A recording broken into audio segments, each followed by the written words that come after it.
another aspect of this war that has caused so much heartache here on the home front is the fate of about 239 Israeli hostages kidnapped by Hamas on the October 7th massacre and crimes against humanity. Now, many of the families of those hostages are marching to Jerusalem now to demand answers, to demand some involvement, and to demand their loved ones back.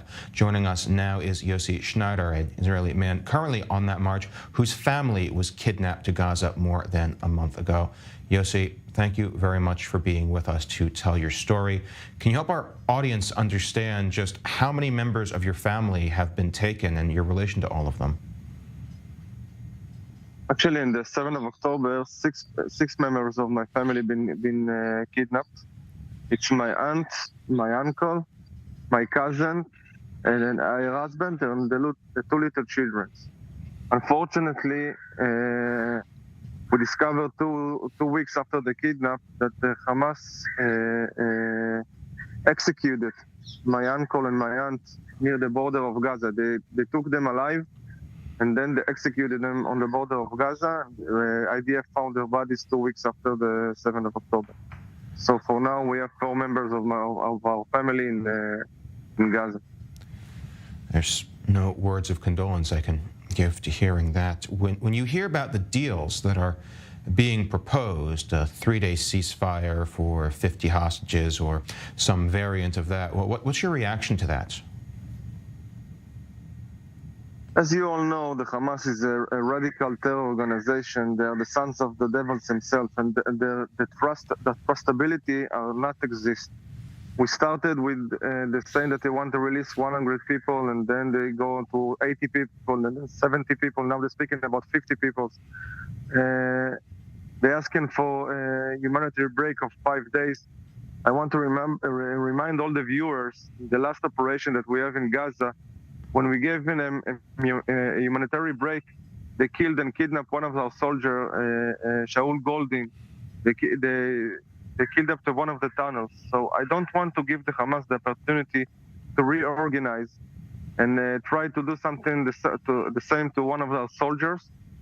And the second thing is, if they will reorganize, that means that they're gonna get enough air to breathe for another month, and that means that the other people that have been kidnapped will not be negotiated right now.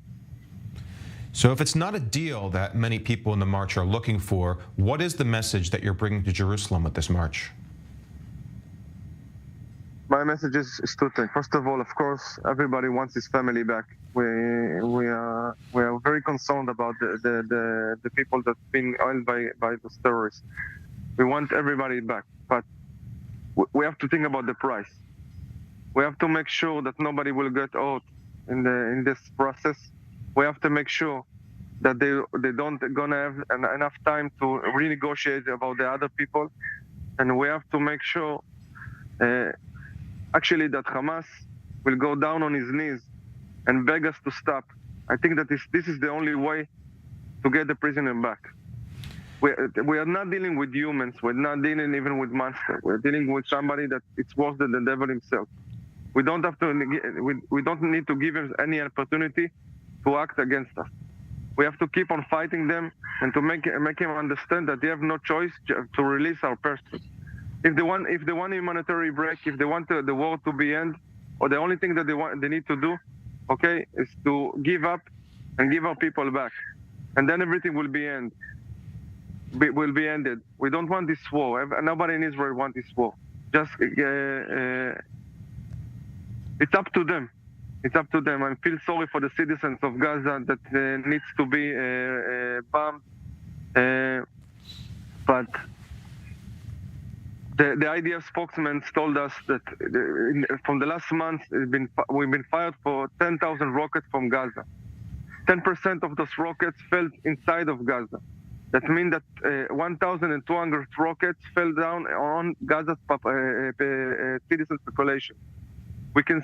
We know the media knows only about one case, about the hospital that Hamas fired a missile over there and blamed Israel and killed almost 500 innocent people.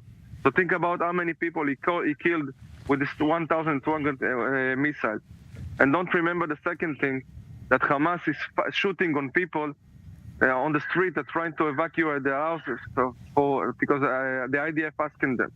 They're not allowing people to get out and shooting whoever trying to get out and run to the south part of Gaza. Yossi, we are all praying with you for the return of your family and for the unconditional surrender of Hamas, their total defeat, that we make sure that our people can be brought back safely.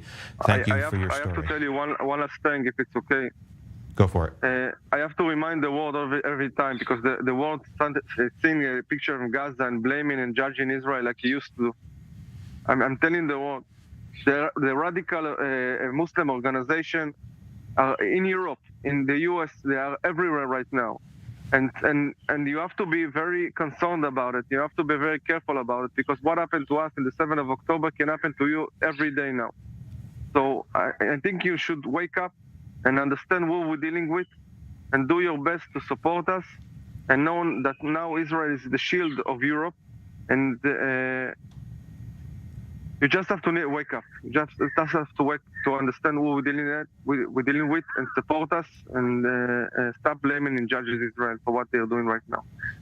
Absolutely, Yossi. Thank you very much for telling your story, and we're all praying for you. Thank you.